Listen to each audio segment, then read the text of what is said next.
ಇವು ವಿಶ್ವಗುರು ಅಂತಾರೆ, ಮೋದಿನಾಮಿಕ್ಸ್ ಅಂತಾರೆ, ಏನೋ ಸೋಷಿಯಲ್ ಇಂಜಿನಿಯರಿಂಗ್ ಮಾಡೋ ತಜ್ಞ ಅಂತಾರೆ, ಚಾಣಕ್ಯ ಅಂತಾರೆ. ಹೌದಪ್ಪ, ನಾವು ಚಾಣಕ್ಯರಾಗಬೇಕು. ಏನು ಓದಿದ್ದಾರೆ ಅಂತ ಹೇಳಕ್ಕೆ ಇದು ಮಾಡೋದು. ಆಯಿತು, ನಾನು 3rd fail, 4th fail, 5th fail, ಏನೀಗ? I have never challenge whether Prime Minister is qualified to become Prime Minister. Whether Narendra Modi is qualified to be Prime Minister? Yes, he is qualified. What is his qualification? Academically ಅಂತ ಕೇಳ್ತಾ ಇರೋದು ಅಷ್ಟೇ. ಹೀಗೆ ಒಬ್ಬ ಗ್ರಾಮ panchayat member ಯಾರು ಶಾಲೆನೂ ಓದಿಲ್ಲ, panchayat president ಆಗ್ಬೋದು, ಪ್ರೆಸಿಡೆಂಟ್ ಆಫ್ ಇಂಡಿಯಾನೂ ಆಗ್ಬೋದು.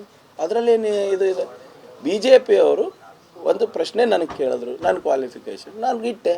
ನಾನು ಒಂದು ಪ್ರಶ್ನೆ ಕೇಳ್ತಾ ಇದ್ದೆ, ಅದನ್ನು ಹೇಳಲಿ.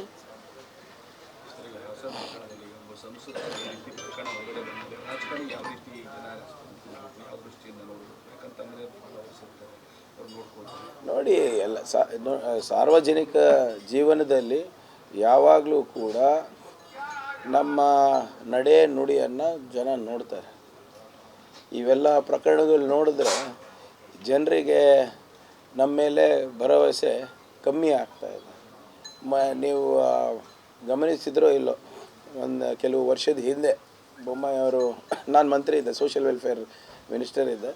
ಬೊಮ್ಮಾಯಿ ಅವರು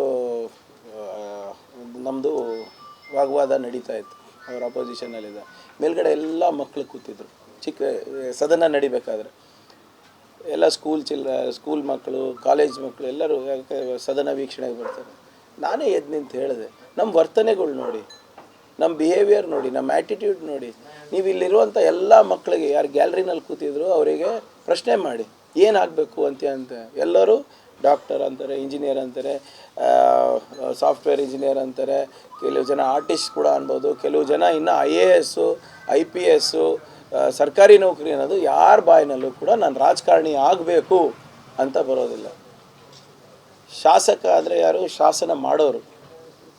ಒಂದು ಶಾಸನದಿಂದ ಲಕ್ಷಾಂತರ ಜನರ ಬದುಕು ಹಾಸನ ಮಾಡ್ಬೋದು ನಾವು ಬೇಕಿದ್ರೆ. ಆದರೆ ನಾನು ಇದೇ ಹೇಳಿದೆ, ಸದನದಲ್ಲೇ ಹೇಳಿದೆ. ಬೊಮ್ಮಾಯಿ ಅವ್ರು ಏನು ಹೇಳಿದ್ರು, ಅದು ನಿಮ್ಮ ವಿಚಾರ ಇರ್ಬೋದು, ಬಟ್ ರಾಜಕಾರಣಿಗಳ ಬಗ್ಗೆ ಭಾಳ ಒಳ್ಳೆಯ ಗೌರವ ಇದೆ. ಇಲ್ಲ, we have failed to inspire people. ನಾವು ನಮ್ಮ ಯುವ ಜನರಿಗೆ ಸ್ಫೂರ್ತಿ ಆಗಲಿಕ್ಕೆ ವಿಫಲರಾಗಿದ್ದೇವೆ, ನಮ್ಮ ನಡೆಯಿಂದ, ನಮ್ಮ ನುಡಿಯಿಂದ. ಆಮೇಲೆ ಇಂಥ ಪ್ರಕರಣಗಳು ಬಂದಾಗೆಲ್ಲ ಇನ್ನೂ ಕೂಡ ನಮ್ಮ ಕ್ರೆಡಿಬಿಲಿಟಿ ಈರೋಡಾಗ್ತಾ ಇದೆ. ಇದು ನಮಗೆಲ್ಲರಿಗೂ ತಲೆ ತಗ್ಗಿಸುವಂಥ ವಿಚಾರ, ನಾಚಿಕೆ ಬರುವಂಥ ವಿಚಾರ. ಆಪ್ರೇಷನ್ ಕಮಲ ಇರ್ಬೋದು, ನಿಮ್ಮ ಯಾವುದು ಭ್ರಷ್ಟಾಚಾರ ಇರ್ಬೋದು, ಇಂಥ ವಿಡಿಯೋಗಳು ಬರೋದಿರ್ಬೋದು, ಕೆಲವು ಸರಿ ನಾವು ಮಾತಾಡೋದಿರ್ಬೋದು, ನನಗೆ ಸೇರಿಸೇ ಹೇಳ್ತಾ ಇದ್ದೀವಿ, ನಾವು ಮಾತನಾಡೋದಿರ್ಬೋದು, ಯಾವ ಯುವಕರಿಗೂ ನಾವು ಸ್ಫೂರ್ತಿ ನೀಡ್ತಾ ಇಲ್ಲ. ಹೌದು, ನೀವು ಬಂದು ರಾಜಕೀಯಕ್ಕೆ ಆಗಬೇಕು, ನೀವು ಏನು ಬದಲಾವಣೆ ಕಾಣಬೇಕಂತ ಇದ್ರೆ ಆ ಬದಲಾವಣೆ ನೀವೇ ಆಗ್ಬೋದು ಅಂದ್ಬಿಟ್ಟು, sorry, we have failed to inspire.